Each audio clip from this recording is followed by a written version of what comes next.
gitu. Dok, apa yang boleh atau tidak boleh untuk bikin herbal ini? Tanaman-tanaman apa gitu? Ya, pertama kita harus tahu mana tanaman herbal yang beracun, mana yang memang boleh kita manfaatkan. Oke. Biasanya BPOM itu akan mengeluarkan semacam publish gitu ya, kalau sudah ditemukan gitu penemuan baru bahwa tanaman ini akan meracun atau toksik gitu. Toksik ya. Ada misalkan kecubung, itu akan Kecubung, ya. membuat mabuk ya. Itu ya? Iya, betul. Kemudian mahkota dewa yang kita tahu itu kan berkhasiat ya. Tapi kalau dimanfaatkan bijinya itu akan menjadi racun karena akan membakar lidah. Jadi lidahnya rasa terbakar gitu loh, Dok.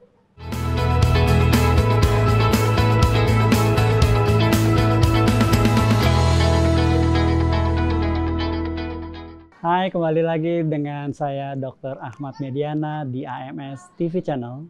Sharing is caring. Saat ini saya sedang berada di Megamendung, Gunung Gelis dalam rangka menghadiri rapat kerja Perhimpunan Kedokteran Wisata Indonesia. Salah satu pesertanya adalah Dr. Rianti, ahli herbal medik. Dokter, selamat sore. Selamat sore, Dokter. Terima kasih nih waktunya bisa ketemu kita di sini ya. Senang banget bisa ngobrol-ngobrol. Dok, kita pengen tahu nih, kedokteran herbal itu apa, Dok, sebenarnya? Iya, ini adalah cabang ilmu sebetulnya dari farmasi, Dok. Gitu. Oke. Nah, herbal medik ini ada program studinya di Universitas Indonesia. Gitu. Jadi ada herbal medik, ada herbal estetik. Kebetulan saya mengambil herbal medik. Itu beda ya, Dok ya? Beda. Penggunaannya kalau herbal estetik untuk kecantikan, kalau herbal medik untuk kesehatan, lebih ke kesehatan secara umum ya, gitu. Oke. Dan yang mengikutinya ada dokter, boleh juga teknik kimia, boleh juga farmasi tentu saja ya, karena memang ini bagian dari ilmu farmasi. Oke, dulu pernah dengar tanaman obat gitu ya? Betul. Itu seperti Ya. itu kah itu? Ya, jadi mempelajari tentang tanaman obat dan khasiat-khasiatnya. Gitu. Kemudian terhadap kesehatan itu Ya, dipelajari jadi semua? bagaimana ketika kita sudah mengetahui khasiatnya bisa kita manfaatkan untuk diolah. Gitu. Oke. Dan ketika kita belajar ilmu farmasi, kita jadi bisa mengetahui berbagai macam sediaan. Mau diapakan ini tanaman herbal ini setelah diteliti gitu. Itu kategori tetap obat atau apa itu, Ya, Dok? jadi BPOM kita ini membagi obat tradisional jadi 3, Dok. Obat tradisional ya? ya? Betul. Yang pertama jamu kategorinya, yang Oke. kedua adalah obat herbal terstandar, Obat dan yang ketiga herbal fitofarmaka. Gitu. Oke. Jadi kalau jamu ini masih sebatas pembuktiannya empiris, turun-temurun dari generasi ke generasi ya kan. Tapi sudah boleh digunakan, memiliki izin edar. Tidak boleh mengklaim, itu yang penting. Jadi misalkan obat ini digunakan untuk mengobati hipertensi, itu nggak boleh, Dok. Jadi mungkin kalau dokter beli obat di toko obat, ada obat herbal kategorinya, ada jamu, dia hanya menyertakan untuk meningkatkan daya tahan tubuh, gitu loh, Dok. Oke, Nah, oke. kalau obat herbal terstandar itu lebih tinggi tuh kelasnya, karena sudah diuji ke hewan coba, yang kita sebut preklinis. Nah, kemudian ada fitofarmaka. Biasanya dokter-dokter itu bisa meresepkan kalau sudah golongannya fitofarmaka, Dok. Karena sudah diuji klinis. Jadi evidence based medicine. Oke. IBM-nya Namanya sudah ada. fitofarmaka, Fitofarmaka. Dok ya. Jadi di toko obat itu ada 3 kategori itu, Dok. Oke, jadi Gitu. jelas ya bedanya Jelas antara bedanya. obat, jamu, dan segala macam itu. Ya, begitu. Dok, apa yang boleh atau tidak boleh untuk bikin herbal ini? Tanaman-tanaman apa gitu? Ya, pertama kita harus tahu mana tanaman herbal yang beracun, mana yang memang boleh kita manfaatkan. Oke. Biasanya BPOM itu akan mengeluarkan semacam publish gitu ya, kalau sudah ditemukan gitu penemuan baru bahwa tanaman ini akan meracun atau toksik gitu. Toksik ya? Ada misalkan kecubung, itu akan Kecubung, ya. membuat mabuk ya. Itu ya? Iya, betul. Kemudian mahkota dewa yang kita tahu itu kan berkhasiat ya. Tapi kalau dimanfaatkan bijinya itu akan menjadi racun karena akan membakar lidah. Jadi lidahnya rasa terbakar gitu loh, Dok. Itu contoh. Oke. Jadi memang tugas saya sebagai dokter yang belajar tentang ilmu herbal medik ini menyampaikan informasi ke masyarakat. Oke. Gitu, Dok. Oleh karena itu saya juga memberikan edukasi gitu ke Oke. masyarakat. terutama dengan media sosial ya, yang paling mudah. Itu memang ada ya, dokter praktek herbal gitu, ada? Sebetulnya sebagai dokter umum, general practitioner, tapi karena memiliki keahlian sebagai dokter yang belajar herbal medik, jadi saya bisa memiliki opsi ya dok ya, mau meresepkan apa. Karena sudah banyak juga herbal-herbal yang sudah diuji klinis, sehingga kita bisa merekomendasikan ke pasien. Selain itu OHT juga udah boleh dok, gitu kita rekomendasiin ke pasien. Sebetulnya kalau kita mau memberikan advice gitu ya, yang penting ada izin edar BPOM, halal MUI, kita sudah enak gitu loh nyampeinnya bahwa ini ada sediaan yang udah jadi gitu. Selain memang pakai ramuan yang bisa bikin sendiri dok, gitu. Karena sekarang ini sebetulnya ada jamu-jamu, dokter ingat jamu ya? Familiar sama jamu ya? Familiar sama jamu kan, masyarakat di Indonesia juga sering menggunakan jamu untuk konsumsi sehari-hari gitu kan. Nah, jamu ini sudah ada 11 ramuan yang sudah diuji klinis, namanya saintifikasi jamu. Jadi semacam uji klinis gitu, trial ke pasien-pasien di klinik jamu yang ada di Tawangmangu gitu. Jadi memang jamu sah ya? IBM, ya betul. Sudah disahkan, sudah disampaikan juga, dipublish sama Kementerian Kesehatan, karena waktu itu memang balai penelitian yang melakukannya dok, dan bisa dikonsumsi oleh masyarakat. Dok, gitu. Sekarang ada istilah pengobatan timur, pengobatan barat, segala macam. Itu sebenarnya apa lagi tuh? Jadi yang namanya kita belajar tuh kan ilmu betul-betul ya harusnya holistik ya dok. Cuman kan kita kalau di kuliahan gitu ya mengenalnya adalah protokol pengobatan yang disampaikan oleh literatur dari barat ya kan dok. Ternyata dok, ketika kita terjun ke masyarakat, sebetulnya yang penting masyarakat sembuh dengan baik gitu ya. Iya. Jadi kalau kita pikir ini kedokteran barat, ini kedokteran timur, ya mungkin kalau misalkan kita hanya belajar salah satu, itu nggak akan ketemu sih dok. Karena penegakan diagnosisnya juga beda, pendekatan untuk anamnesisnya juga beda, pemeriksaannya juga beda. Jadi kalau misalkan pengobatan timur, kita kenal misalkan Cina ya, TCM, Traditional Chinese Medicine. Dia lebih kepada bagaimana mendiagnosis dengan tanda-tanda yang ada di tubuh, nggak pakai pemeriksaan seperti di barat ya kan? Pegang tangan aja gitu ya. Nadi ya kan? Kemudian lidah. Nah, nggak apa-apa sih kalau itu memperkaya kita ya kan? Nggak usah mengontak-kontakan. Semakin kita belajar semakin banyak, semakin baik. Siapa tahu itu akan menolong pasien-pasien kita ya. Kalau menurut saya sih begitu dong. Baik.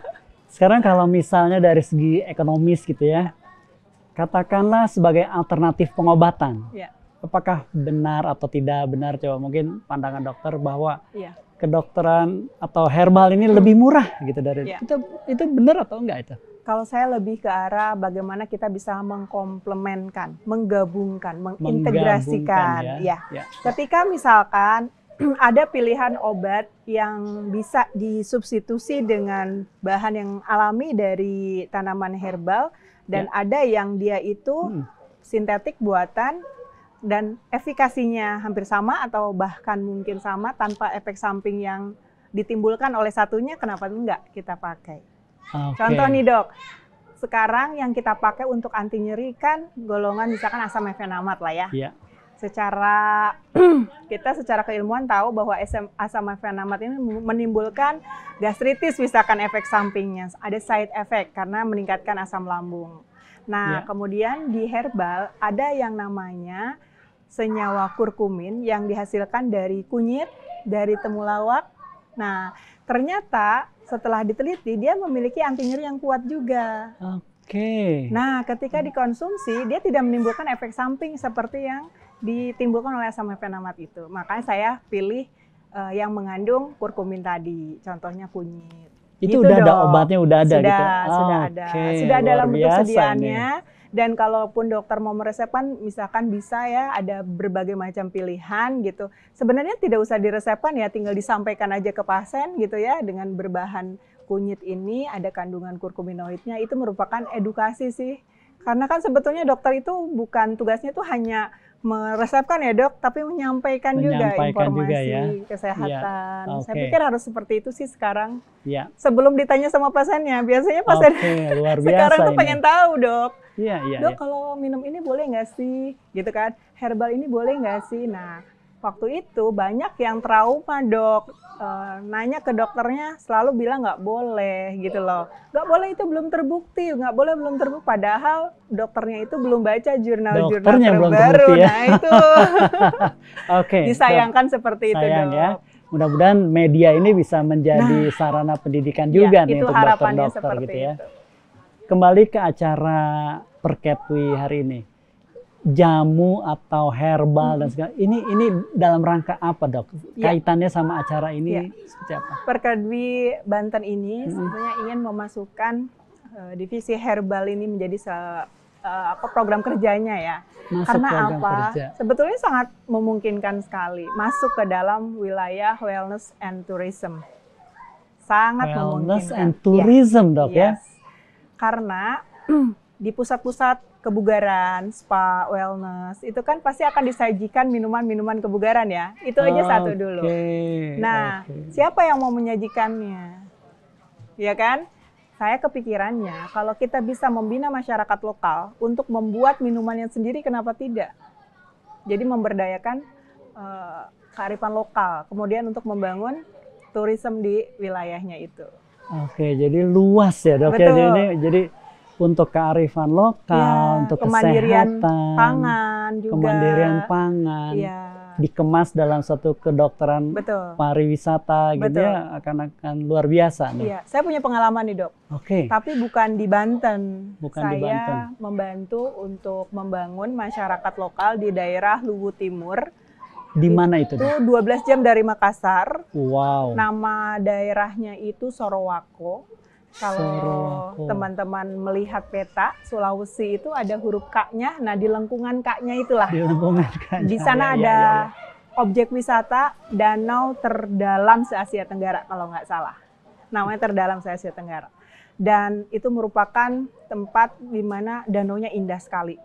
Ada 3 danau di situ dan itu tempat dulunya orang-orang bule datang untuk bertambang di sana, memang ada perusahaan tambang internasional. Nah, saya membina masyarakatnya dalam program CSR. Masuklah program herbal ini. Masyarakat setempat diberikan ilmu tentang bagaimana cara menanam herbal organik dengan baik, sayuran organik ya, dan padi organik.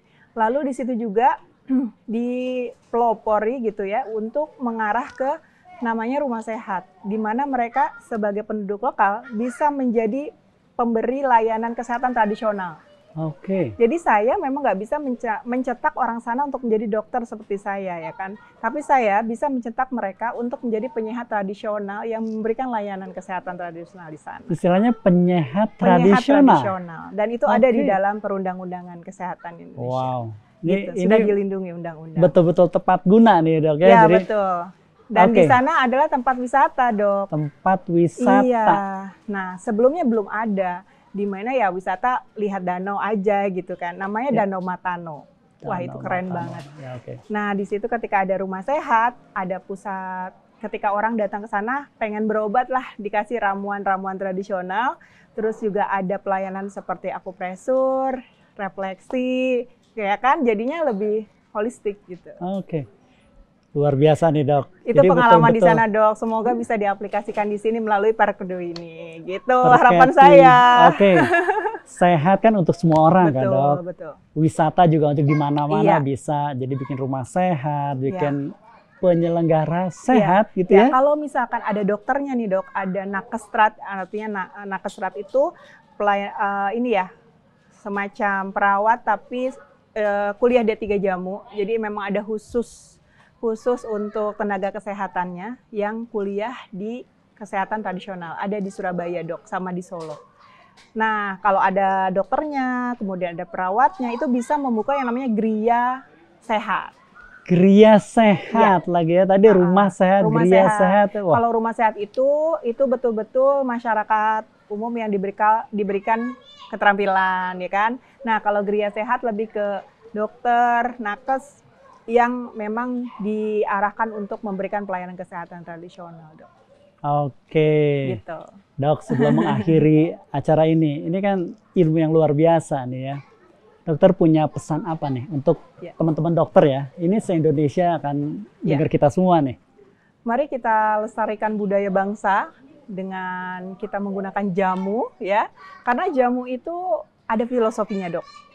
Jamu itu berasal dari dua suku kata, jampilan usodo kalau bahasa Jawa ya. Jampilan usodo itu artinya adalah pengobatan yang disertai dengan doa. Artinya ketika kita memberikan pengobatan ke pasien kita ya, ke klien gitu, ya disertai dengan doa juga harapan. Dan jamu ini sekarang merupakan otentiknya pengobatan tradisional di Indonesia. Jadi mari kita dukung bersama untuk memajukan wisata Indonesia. Gitu. Luar biasa, dokter. Terima kasih atas kesempatan yang sama-sama, Dokter Ahmad. Akan sangat bermanfaat ini ya untuk kita semua dan memperluaslah khasanah kita sebagai dokter ya. Tidak hanya West, ya kita ada East atau apapun lah namanya. Lebih ke holistik lah ya. Lebih holistik. Kita belajar. Ya. Kan kita namanya dokter tuh belajar long life learning ya kan. Oke. Terima kasih dokter. Sama-sama dok. Baik. Kembali lagi dengan Dr. Ahmad Mediana di AMS TV Channel. Like and subscribe pada kesempatan ini.